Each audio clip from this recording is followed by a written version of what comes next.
వెంకీ సినిమాలో గుంటలాగా నాకు ఆ పెప్సీయే కావాలని సాఫ్ట్వేర్ అందరూ ఆ గుజరాత్ దగ్గర కావాలని ఎందుకు వెళ్తున్నారు? రైట్, ప్రసాద్ గారు మాట్లాడదాం ఇదే అంశానికి సంబంధించి మనతో మాట్లాడేందుకు ప్రొఫెసర్ శేషు గారు ఫోన్ ఇన్ లో సిద్ధంగా ఉన్నారు. Seshu sir, good evening. Vamsi నమస్తే. రైట్, మొత్తంగా దేశవ్యాప్తంగా ఇంత పెద్ద స్కామ్ బయటకు వచ్చింది. హోటల్ ఇండస్ట్రీ ఎంత కుంభకోణం చేసిందో దేశం మొత్తం చూస్తున్న పరిస్థితి. సో ఏం చెప్పదలుచుకున్నారు, ఏంటి ఈ స్కామ్ ని ఎలా చూస్తున్నారు? బ్యాంకుల కుంభకోణం అయిపోయింది, ఇప్పుడు రెస్టారెంట్ల కుంభకోణానికి వచ్చింది.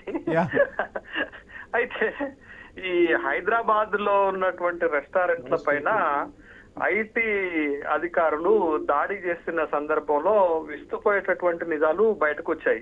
2019 నుంచి 2026 వరకు, అంటే ఈ 6 సంవత్సరాల కాలంలో ఈ రెస్టారెంట్లు చేసినటువంటి దోపిడీ విలువ ఎంతంటే 70,000 కోట్ల రూపాయలు ఉంటదని ఒక అంచనాకు వచ్చింది ఐటీ శాఖ.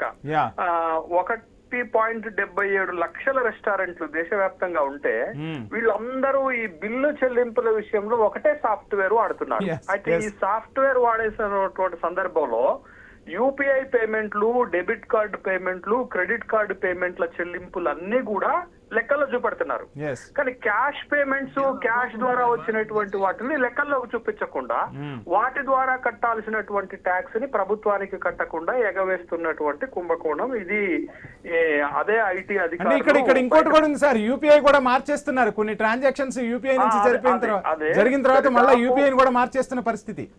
దరిదాపు ఇప్పుడు వాళ్ళు ప్రతి చెల్లింపు పైన 100కి 100% ట్యాక్స్ కట్టాల్సిన దగ్గర దాదాపు 27 నుంచి 29% తక్కువ సేల్స్ చూపించి ఆ ట్యాక్స్ ఎగ్గొట్టేటటువంటి ప్రయత్నం చేస్తున్నటువంటి కుంభకోణాన్ని బయట పెట్టినటువంటి సందర్భాన్ని మనం చూసాం. అయితే ఇది ఒక సందర్భాన్ని గుర్తు చేస్తాను వంశీ మీకు. నేను జిఎస్టి ట్యాక్స్ ని ఇంట్రడ్యూస్ చేసినప్పుడు గౌరవ ప్రధానమంత్రి నరేంద్ర మోడీ గారు ఈ దేశంలో ఉన్నటువంటి చార్టర్డ్ అకౌంటెంట్ల అందరితో ఒక మీటింగ్ పెట్టారు, ఒక సమావేశం పెట్టి దేశ ప్రయోజనాల కోసం ఈ ట్యాక్స్ ఎగ్గొట్టే వాళ్ళ తరఫున మీరు మాట్లాడకండి, ట్యాక్స్ ఎగ్గొట్టకుండా చూసేటటువంటి బాధ్యత మీరు కూడా తీసుకోవాలి అని చెప్పారు. అయితే ఈ జిఎస్టి వచ్చిన తర్వాత రెస్టారెంట్లలో ఎవడు టీ తాగినా 2 ఇడ్లీలు తిన్నా వాడి జేబు గుల్ల చేస్తున్నటువంటి సందర్భాన్ని మీకు లైవ్ ఎగ్జాంపుల్ ఒకటి చెప్తాను. అదేంటి అనంటే, మొన్న శివరాత్రి రోజున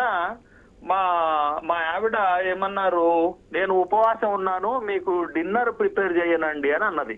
సరే, తను కూడా తీసుకొని పోయి వరంగల్ లో ఉన్నటువంటి ఒక రెస్టారెంట్ లో నేను దోశ తిన్నాను.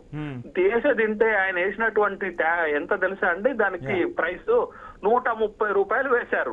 130 రూపాయలు అంటే ఆ దోశ చేయడానికి పిండి 5 రూపాయలు అవుతుంది, ఒక ఉల్లిగడ్డ వేయడానికి 2 రూపాయలు అవుతుంది, మొత్తం ప్రొడక్షన్ కాస్ట్ లేకపోతే మెయింటెనెన్స్ కాస్ట్ మొత్తం తీసినా 20 రూపాయలు అవుతుంది. కానీ నాకు 130 రూపాయలు వేశారు. దాంట్లో 40 రూపాయలు ట్యాక్సే. 40 రూపాయలు ఏంటది, జిఎస్టి, ఐజిఎస్టి ఉంది, సిజిఎస్టి ఉంది, ఎస్జిఎస్టి ఉంది, ఇంకో జిఎస్టి ఉంది, ఇంకో జిఎస్టి ఉంది. మొత్తం నా దగ్గర ఒక్క దోశ తింటే 40 రూపాయల ట్యాక్స్ వసూలు చేశారు. బట్ ఈ 40 రూపాయల ట్యాక్స్ సార్ మరి దేశ సేవ కోసం దేశానికన్నా పోతుందా అంటే, ఇగో ఈ రెస్టారెంట్లు చేస్తున్నటువంటి పని ఏంటి అని అంటే, ఒక సాఫ్ట్వేర్ ను వాడి మొత్తం సేల్స్ ని దాంట్లో ఎంటర్ కాకుండా సేల్స్ ను తక్కువ చేపి చూపించి ఈ జిఎస్టి లాంటి సేల్స్ ట్యాక్స్ ని ఎగ్గొడుతుంటే 70,000 కోట్ల రూపాయలు ఈ 6 సంవత్సరాలు ఎగ్గొట్టారంటే 70,000 కోట్ల రూపాయలు అంటే ఒక పెద్ద ప్రాజెక్ట్ కట్టుకోవచ్చు వంశీ ఈ దేశంలో. అయితే అనేక సందర్భాలలో ఇప్పుడు ఈ జిఎస్టి, ఇప్పుడు ఈ రెస్టారెంట్లలో మొత్తము గనక చూస్తే మనకి తెలంగాణ 2వ స్థానంలో ఉంది, కర్ణాటక మొదటి స్థానంలో 2,000 కోట్ల రూపాయలు ఎగ్గొడితే, తెలంగాణ 1,500 కోట్ల రూపాయలతో 2వ స్థానంలో ఉంటే, 3వ స్థానంలో తమిళనాడు ఉంది.